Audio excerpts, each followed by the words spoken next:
દર્શક મિત્રો, આપણે અત્યારે ધરમપુર તાલુકાની અંદર છીએ.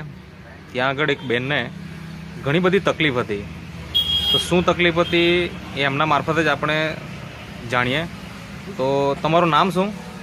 ગીતાબેન રાજેશભાઈ. ગીતાબેન રાજેશભાઈ. અને ગામ? કાનુરબડા રામવાડી. કાનુરબડા રામવાડી. બરાબર. હવે તમને શું તકલીફ હતી અને કેટલા વર્ષથી હતી?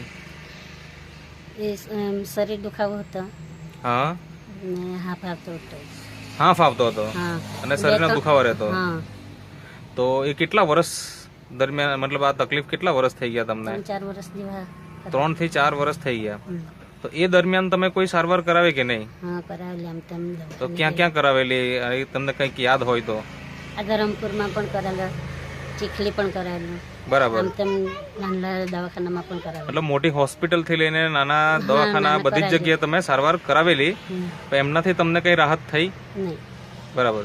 મતલબ કે 3-4 વર્ષ દરમિયાન તમને જે બીમારી હતી, કે તમને જે તકલીફ હતી એ જેમની તેમ જ હતી. તો એમાં તમને તકલીફ શું થતી? કામ કરવામાં કેવું રહેતું? આળસ આવતી ને એમ કમજોરી જેવી લાગતી હતી. બરાબર. મતલબ કે કંઈ કામ કરવું હોય તો સારી રીતે તમે કરી શકતા નહીં કરતા. દર્શક મિત્રો, તમારો પરિચય આપો ને. તમે? હું આમનો છોકરો સુમિત પટેલ. સુમિત પટેલ. હા. આ તમારી મમ્મી છે ને? હા.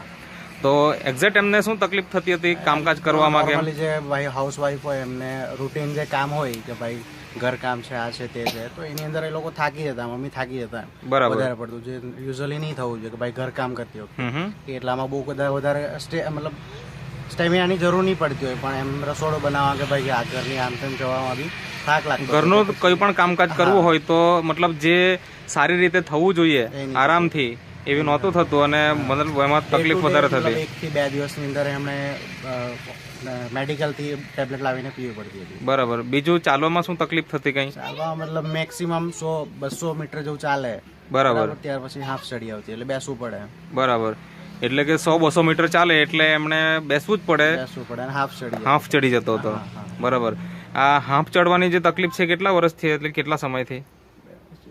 2 વર્ષથી હતી. બરાબર. તો અત્યારે તો એ તકલીફ છે કે દૂર થઈ ગઈ? અત્યારે નથી. તો એ શેના કારણે?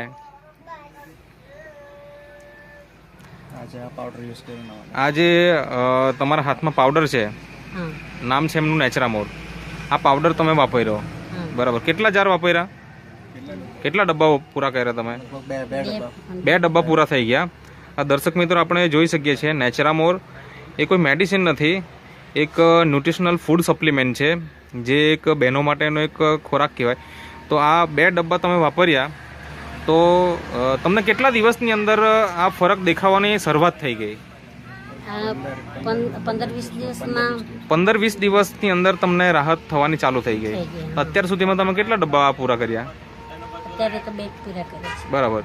અને આમ તમે હોસ્પિટલો કે નાના મોટા દવાખાનામાં કેટલો ખર્ચો કર્યો હશે અંદાજે?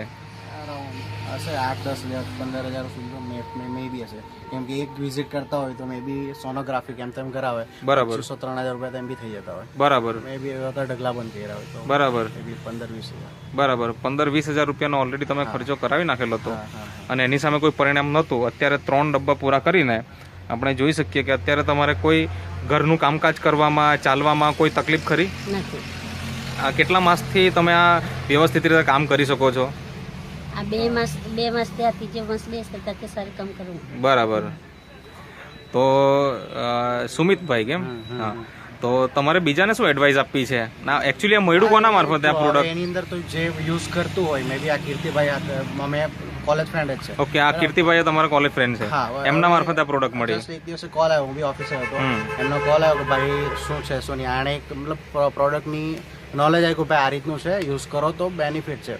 બરાબર. કે બેનિફિટ બી નહીં કે ભાઈ આ એક સેવાનું કામ જ છે કે ભાઈ કોઈ બી હેલ્થ એની સુધારી શકે અને સારું જીવન જીવી શકે. બરાબર. તો એણે કોલ આવ્યો કે ભાઈ આ રીતનું છે, તો મેં કહ્યું મારી મમ્મીને તકલીફ છે, મેં કહ્યું એણે બી બીજાને કીધું ભાઈ બીજાને બી. એટલે એક વિશ્વાસ રાખીને તમે લઈ લીધું? એમ નહીં, વિશ્વાસ બી નહીં. મેં કહ્યું વિશ્વાસ નહીં, હું એક વખત વાપરું તો જ, એક વખત યુઝ કરાય પછી તને કહેવાય. બરાબર. પહેલા આપી ગયા, પછી યુઝ કર્યું, પછી બીજાને હું રિકમેન્ડ કર્યું. આ ઘણા ખરાને રિકમેન્ડ કર્યું, બટ મે બી કદાચ ફાઇનાન્શિયલ પ્રોબ્લેમ હોય તો યુઝ નહીં કરતા હોય. ઓકે. મતલબ કે તમે વાપરીને ખુશ છો? તમારી મમ્મી આજે પ્રોડક્ટ આ વાપરીને હેલ્ધી થઈ ગયા તો તમે તો ખુશ છો જ ને? 100%. બરાબર ને? ઓકે, તો તમે જે ઇન્ટરવ્યૂ આપ્યો તે બદલ તમારો ખૂબ ખૂબ આભાર.